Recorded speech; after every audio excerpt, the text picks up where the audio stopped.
আসসালামু আলাইকুম। কেমন আছেন সবাই? আশা করি সবাই ভালো আছেন। আমিও আপনাদের দোয়ায় আল্লাহ পাকের রহমতে ভালো আছি।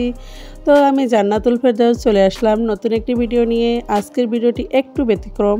ব্যতিক্রম বলতে দেখা যায় প্রতিদিন তো বিভিন্ন ধরনের কত মজার মজার খাবারের রেসিপি নিয়ে আসি। তো আজকে আসছি ভর্তা রেসিপি নিয়ে। দেখেন এই ভর্তাটা কিন্তু খুব বেশি মজা হয়, খুব বেশি মজা হয়। কারণ অনেকে দেখা যায় এটা কিন্তু ফেলে থাকা জিনিসের মানে ফেলে দেওয়া জিনিস দিয়ে এই ভর্তাটা করে নিছি আমি। সেটা হলো আপনার ইলিশ মাছ। ইলিশ মাছ আমার ছোটোবেলা দেখতাম আমার নানা বলতো যে ইলিশ মাছের কিছুই ফেলা লাগে না, সবাই খাওয়া যায়।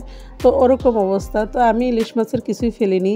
সেটা হলো আমি ইলিশ মাছটা কাটার পরে যখন এটাতে কিছু মানে ভিতরে যে একটা ফুলকা থাকে, আমরা গ্রামাঞ্চলের ভাষায় বিশেষ করে ফুলকাটা বলি, সেই ফুলকা আর সাথে যে কানসা বলে, গ্রামাঞ্চলে কানসা বলে, কান, তারপরে যে এগুলো আর কি কাটাকুটা বলে, এগুলা যেমন বিভিন্ন ধরনের কাটাকুটাগুলো আছে মাথার, বিশেষ করে মাথার এবং লেজের যে কাটাকুটাগুলো ওইগুলা খুব সহজে এইভাবে আমি ধুয়ে পরিষ্কার করে একদম সুন্দরভাবে ভেজে নিব।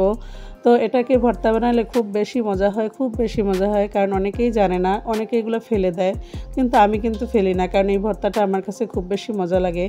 আর অবশ্যই এটাকে একদম মচমচ করে ভেজে নেবেন, কারণ মচমচ করে না ভেজে নিলে এটা কিন্তু বাটতে গেলে তখন কাটাগুলো একদম মিহিম হবে না, আর কাটা মিহিম না হলে কিন্তু খেতে কষ্ট হবে আর মজাও লাগবে না।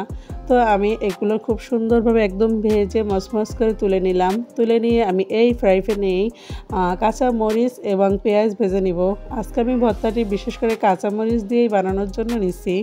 তো এখানে দেখেন কাঁচা মরিচ এবং পেঁয়াজ খুব সুন্দরভাবে ভেজে নিব।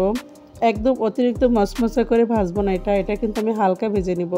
কারণ যেহেতু আমি ভর্তাটা বানাইলে অবশ্যই ভর্তাটা থাকে, ভর্তাটা একবেলা আমরা শেষ করতে পারি না। তো এই জন্য আমি একটু ভেজে ভেজে নেই, কারণ ভেজে ভেজে নিলে এটা যদি থাকে অবশিষ্ট অংশটা নষ্ট হবে না, গন্ধ আসবে না।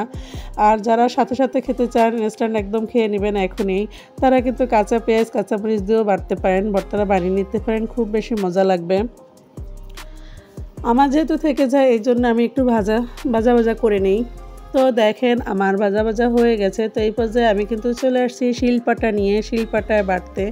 আর এই ভর্তাটা শিলপাটায় বেটে নিলে খুব বেশি মজা লাগবে, একদম মিহিম হয়ে যাবে। দেখেন আমি এক বাটা দিছি, তাতে কিন্তু ভর্তাটা একদম মানে কাটাকুটাগুলো একদম মিহিম হয়ে গেছে, দেখেন খুব সুন্দর। তো অনেকগুলো ইলিশ মাছের ছিল, এখানে কাটাকুটা ছিল, যার কারণে এগুলা বাড়তে একটু সময় লেগে গেছে আমার। দেখেন খুব সহজেই কিন্তু এই ভর্তাটা করে নিতে পারেন।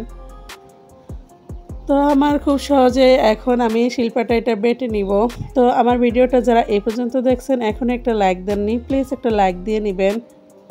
আপনাদের একটা লাইকের জন্য আমি ভিডিও করার জন্য উৎসাহ পাই, আমার মনে মানে সাহস জাগে যে আমার ভিডিও তো আমার ভাই বোনেরা পছন্দ করে, আমার বন্ধু বান্ধবীরা খুব বেশি পছন্দ করে। তো তখন আপনাদের লাইকের জন্য আমি ভিডিও করার জন্য উৎসাহ পাই এবং প্রতিদিন নতুন নতুন ভিডিও করার জন্য সাহস পাই। তো প্লিজ যারা লাইক দেননি এখন একটা লাইক দিয়ে নেবেন প্লিজ। আর আপনাদের একটা লাইকের জন্যই ইউটিউব আমার এই ভিডিওটা অনেকের কাছে পৌঁছে দিবে। তো এই পর্যায়ে এসে আমার কাটাটা যেহেতু মানে মাছের মাথাটা যেহেতু একদম মিহিম হয়ে আসছে, তো এখন আমি পেঁয়াজ এবং ভেজে রাখা পেঁয়াজ এবং মরিচগুলো দিয়ে এগুলোও আমি শিলপাটায় বেটে নিব, যাতে এটাও একদম মিশে যায়। তবে এই ভর্তাটা একটু ঝাল ঝাল করবেন, ঝাল ঝাল করলে খুব বেশি মজা হয়। এটা কিন্তু শুকনো মরিচ দিয়েও করা যায়।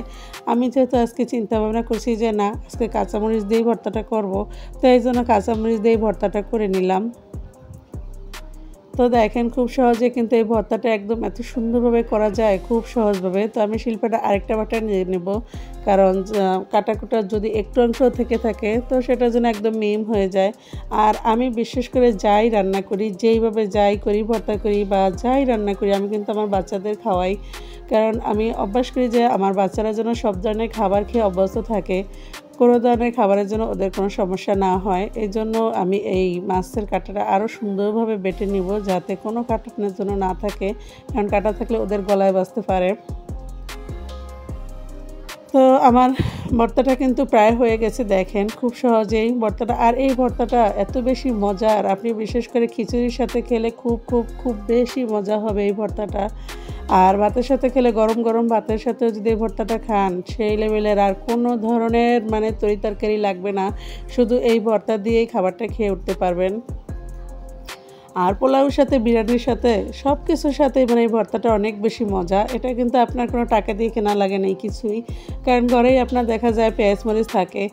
আর এই ইলিশ মাছের কাঁটাটা তো আমরা অনেকে ফেলেই দেই, তো এটা কিন্তু ভর্তা খুব বেশি মজা, কোনো খরচ নাই, কিচ্ছু নাই, খুব মজার একটা রেসিপি।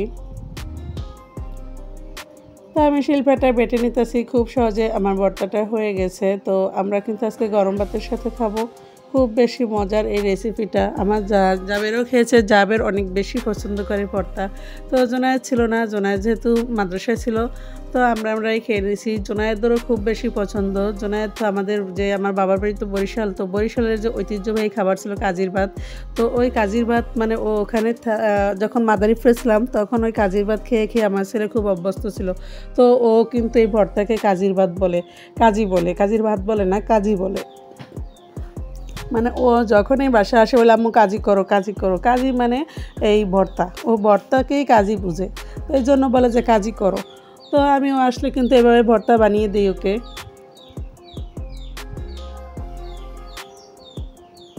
আর বিশেষ করে এই ভর্তা বানানোর পরে শিলপাটায় যদি আপনি ভাত মেখে খান সেটা তো খুব বেশি মজার। আমি ছোটোবেলা দেখতাম আমাদের মা চাচিরা ভর্তা বানানো শেষ হলে শিলপাটায় একদম খুব সুন্দরভাবে মানে ভাত মেখে আমাদের খাইয়ে দিত, খুব বেশি ভালো লাগতো। তো আমি এই পর্যায়ে এসে একটা মানে দুঃখিত যে আমি এই পর্যায়ে এসে ক্ষমা চেয়ে নিচ্ছি, কারণ আমার পাশে মানে আমি দিনের বেলা ভয়েসটা দিতেছি, তো বাইরে থেকে অনেক ধরনের সাউন্ড আসে। তো এই জন্য প্লিজ সবাই একটু ক্ষমা দৃষ্টিতে দেখবেন, যাতে এই সাউন্ডের জন্য আপনাদের যদি কোনো সমস্যা হয় প্লিজ ক্ষমা দৃষ্টিতে দেখবেন। তো দেখেন আমি একটু দেখাই দিতেছি আপনাদের, একদম মিহিম হয়ে গেছে ভর্তাটা, মানে যে কেউ খেয়ে উঠতে পারবে, বয়স্ক লোক বলেন বা বাচ্চা বলেন সবাই খেয়ে উঠতে পারবে, কোনো ধরনের কাটা নাই। কিন্তু আমি একদম হাত দিয়েই এটা উঠায় নিছি। তো খুব সহজভাবে এই ভর্তাটা হয়ে গেছে। আমি দেখি আমার শাশুড়িও বিশেষ করে এই কাটাকুটাগুলো রাখে না, উনিও ফেলে দেয় দেখি, কিন্তু আমার খুব বেশি ভালো লাগে, আমি রেখে দিই। কারণ আমি যখন একসাথে অনেকগুলো জমা হয় তখন ওইগুলো নিয়ে খুব সুন্দরভাবে ভর্তা বানিয়ে নিই। আর বড় মাছ হলে তো আর অনেকগুলো লাগে না, একসাথে একটা মাছ থেকেই হয়ে যায়। তো যারা আমার ভিডিওটা দেখছেন কিন্তু এখনও সাবস্ক্রাইব করেননি, যদি ভিডিওটার একটু অংশ একটুও ভালো লেগে থাকে প্লিজ সাবস্ক্রাইব করে পাশে থাকা বেল আইকনটি অন করে দিবেন, যাতে আমি ভিডিও ছাড়ার সাথে সাথে আপনাদের কাছে পৌঁছে যায়।